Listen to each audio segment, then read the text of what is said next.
ഇന്ന് നമുക്ക് വളരെ എളുപ്പത്തിൽ കുക്കറിൽ ഒരു ചെമ്മീൻ ബിരിയാണി റെഡിയാക്കാം. 1.5 ഗ്ലാസ് അരിക്കാണ്. അതിനായി കുറച്ച് പ്രോൺസ് എടുക്കുക. അതിലേക്ക് ആവശ്യത്തിന് മഞ്ഞൾപ്പൊടി, മുളക് പൊടി, ഉപ്പ് എന്നിവ ചേർത്ത് നന്നായി മിക്സ് ചെയ്ത് വെക്കുക.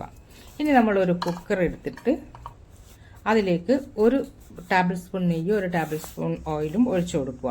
ഇതിലേക്ക് പട്ട, ഗ്രാമ്പൂ, ഏലക്ക, തക്കോല, ഒരു ചെറിയ പീസ് ജാതിക്ക, ബേ ലീഫ് എന്നിവ ഇട്ട് നന്നായിട്ട് വഴറ്റുക. ഇതിലേക്ക് ഒരു വലിയ സവാള കനം കൊടുത്ത് എരിഞ്ഞ് ഇട്ട് കൊടുക്കുക. പിന്നെ ഇതിലേക്ക് ഇഞ്ചി, വെളുത്തുള്ളി, പച്ചമുളക് ചതച്ചതും ഇട്ട് നന്നായി വഴറ്റുക.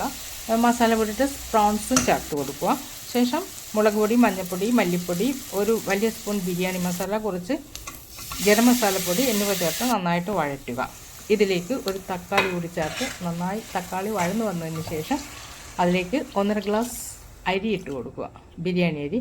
അതിനുശേഷം 3 ഗ്ലാസ് വെള്ളം ചേർത്ത് മല്ലിയില, 1 സ്പൂൺ ചെറുനാരങ്ങ നീര്, പിന്നീട് ഉപ്പും ആവശ്യത്തിന് ചേർത്ത് ഒരു വിസിൽ വരുന്നത് വരെ വേവിക്കാം. Thank you. ബൈ.